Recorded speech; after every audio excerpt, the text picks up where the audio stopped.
Hello everyone and welcome back. So today's video we're going to be talking about some fundamentals on anti-ecos and anti-force rounds and how to approach these rounds. So the thing that you should start with is a question that you need to ask yourself is, in any given round of Counter-Strike, what is your advantage or disadvantage in a round? And what is your win conditions with that in mind? For example, if we're playing Dust 2 on the CT side like we're on here, and you do not have an AWP, but the Ts have an AWP, how does that change the way that you can play the rounds? Well, perhaps you need to lean more into playing towards sides, and likely, right, you will need to smoke off the mid-cross, so that you can cross this safely without an AWP, as you don't have the AWP presence to try to fight this duel.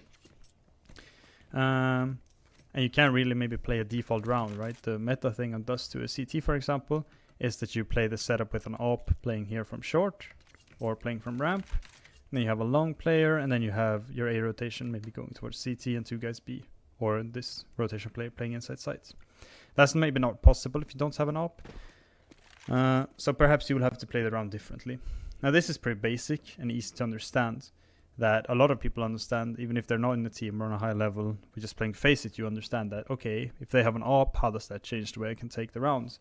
Maybe I need to flash more angles, maybe smoke something off.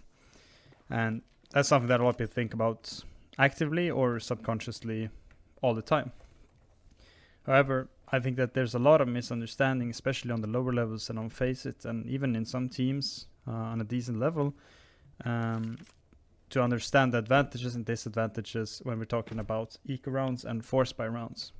Now, don't get me wrong, better weapons is the obvious advantage that you have against an eco or force-buy round. Regardless if you're playing CT side or T side, your weapon is oftentimes so much better than the opponents that you have that's your biggest advantage.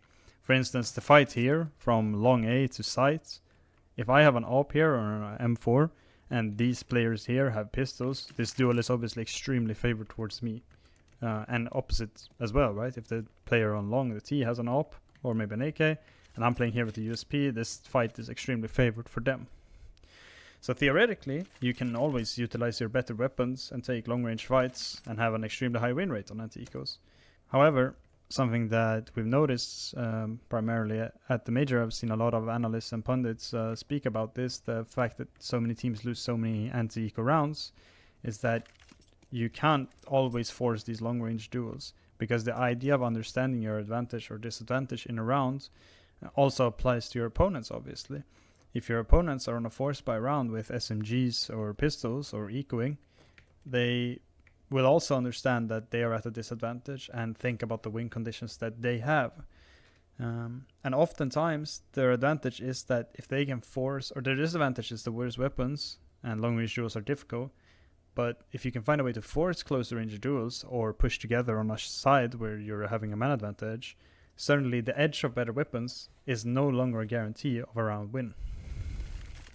We're going to be looking at some examples from a couple different teams on different maps on both T side and CT side, how we utilize, in my opinion, I think the primary factor in good teams is how they utilize utility to avoid giving the opponents on a lower buy any form of chance to have a nice duel. So the first example we're going to be looking here is on Dust 2 between Patavision and Copenhagen Wolves. We see that Patavision are on full buy, and Copenhagen Wolves has 2 USPs, 2 Deagles, and an MP9. So just straight off the bat, this round is obviously heavily favored for Patavision. And in the beginning of this round, James gets a nice pick here with his AWP boost onto Mateos. But this is not really the deciding factor in the round, in my opinion. Because what happens here is that this smoke that the CTs threw out tells the Ts that there's a possibility that they can be in lower. Now, lower on Dust 2 is one of these areas, like we talked about, where the CTs in this instance can force close range fights. For instance, if there's 2 MP9s in here and Ts don't properly use utility, these fights are almost, if not favored for the CTs, extremely close to a 50-50 duel. So how do you properly utilize your utility then to clear this out? Well, Patavision use quite simple protocols. They smoke mid doors. James jumps in here, jump spots mid, throws a flash above mid as well to clear any CT's playing close here. If they're pushed up mid-ramp or close up short, then Kikert will have a kill.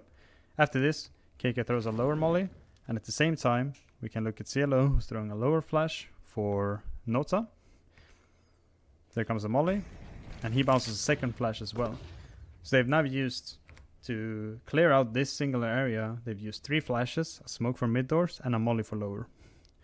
This might sound like a lot of utility to waste in a round like this, but the fact of the matter is that if the CTs don't get a pick here, this round is almost done. At this point, now that they have lower, and they molly up short to clear out any potential for a flash play, Paravision barely need any more util to win this round. If they just go up short here together like they do, as they group up short, they're not even using an execute to actually go up site, because at this point all the duels that you don't want the CTs to get, the fair duels, are gone.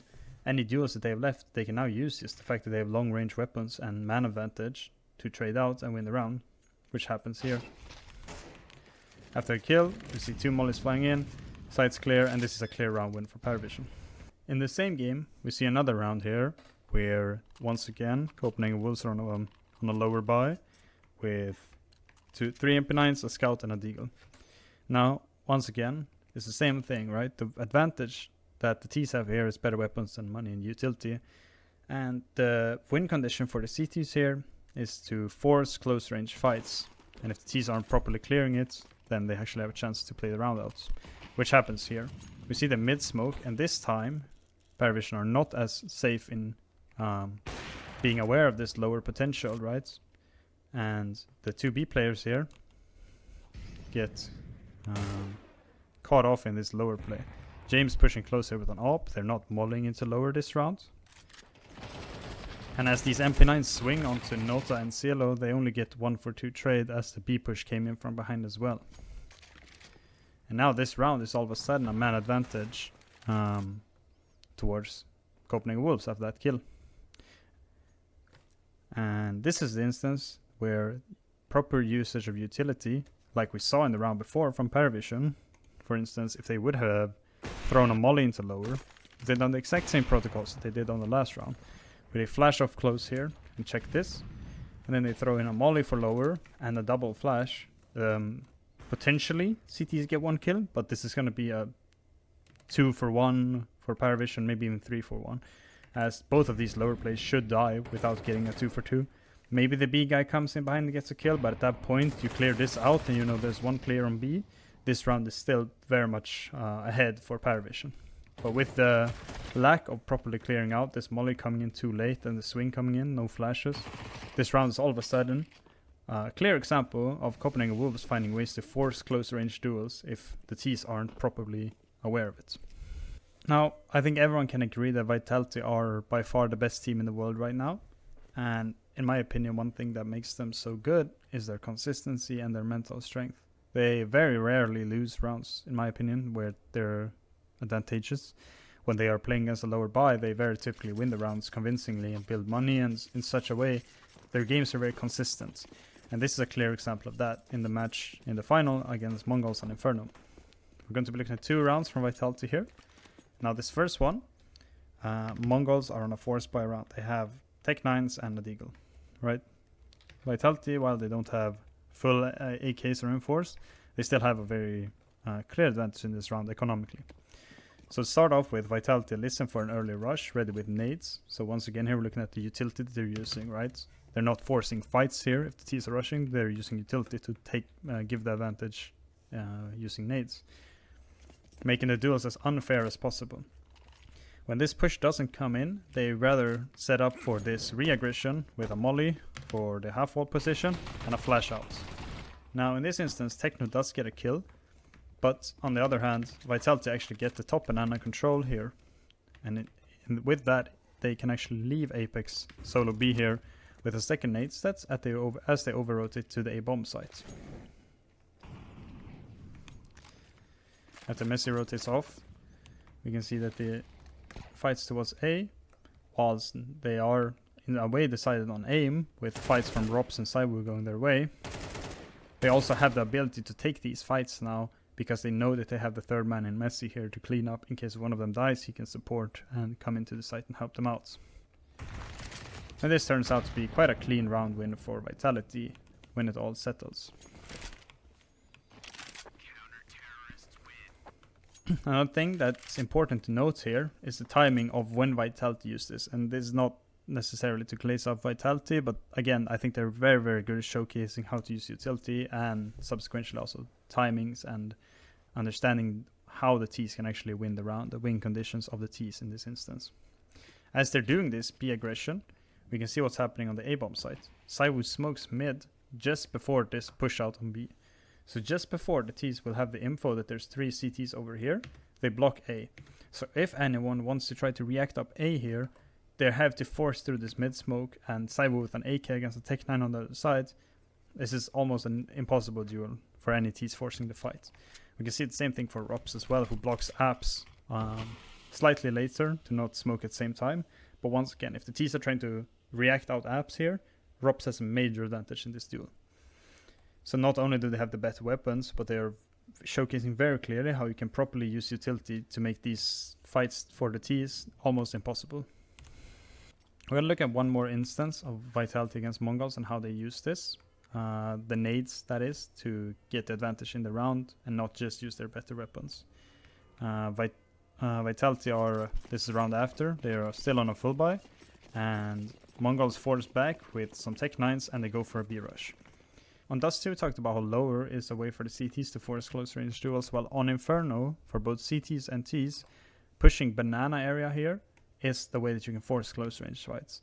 If Vitality play this round a bit carelessly, where they're playing in this top car area, or maybe try to take banana fast, this is a very clear way for Mongols to be able to force a close range duel where the Tech 9 against an FAMAS or an MP9 or M4 is not that big of a disadvantage. They're making the duel as fair as possible for them with the circumstances they have.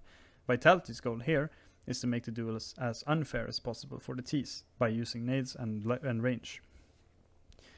So we can see that from Vitality here is that they don't go for this early banana take. They simply start off with a molly early, and as they get this info with these nades coming in, there's a lot of pressure B. Look at the reaction from Vitality. We're just going to look at this. There comes a smoke in, there comes a nade, there comes a flash, there comes another nade soon. And this is just a complete shutdown from Vitality on the B side. Now, this is a very obvious example as well on how unfair these duels are. If we want to look at this round from the perspective of the T side, if we're looking 910, who's running in first here. So his POV is that he gets up here, he gets smoked, he gets flashed, he dies. Let's look at another T here. They get flashed behind the smoke, jumping about, and there's nades flying in. These duels are completely impossible for the T's to win. If Vitality use utility like this, or if any CT team uses utility like this, these duels are so impossible that this round is decided solely on utility. The nades, flashbang, and smoke that they use here is what decides this round, not the weapons themselves. Vitality could have 3 USPs here holding the B side, but if they use nades like this, it's a shutdown regardless. And I think that's a common theme that you see, is that among the top teams, the largest factors in converting anti-eco rounds is often related to good nade usage and blocking on good timings. With all that said, I'm going to wrap up this little shorter video to advise younger upcoming players and IGLs and anyone interested in understanding CS to take a closer look next time you watch a demo in how good teams successfully fend off against lower buys. Vitality is one example of this, but there's a lot of tendencies like this that you can see in top teams, and seeing that the way that the top teams and players, be it on a team level or on your specific position, how they use their nades and not just their aim to win fights, and therefore get a higher success rate on anti-ecos and simply winning games more often. Thank you so much for watching. I'm going to be trying to upload again soon. I don't quite know when, but if you have any suggestions for a video, leave the suggestions in the comments below. And if you enjoyed this, please do give me a like and comment to show your appreciation. It goes a long way. I appreciate everyone that's left comments during my hiatus. I've seen them, I've read them, and I'm thankful that so many people find these videos to be enjoyable and to be educational. That's the goal of it. So thank you so much for the support, and I hope you have a wonderful day.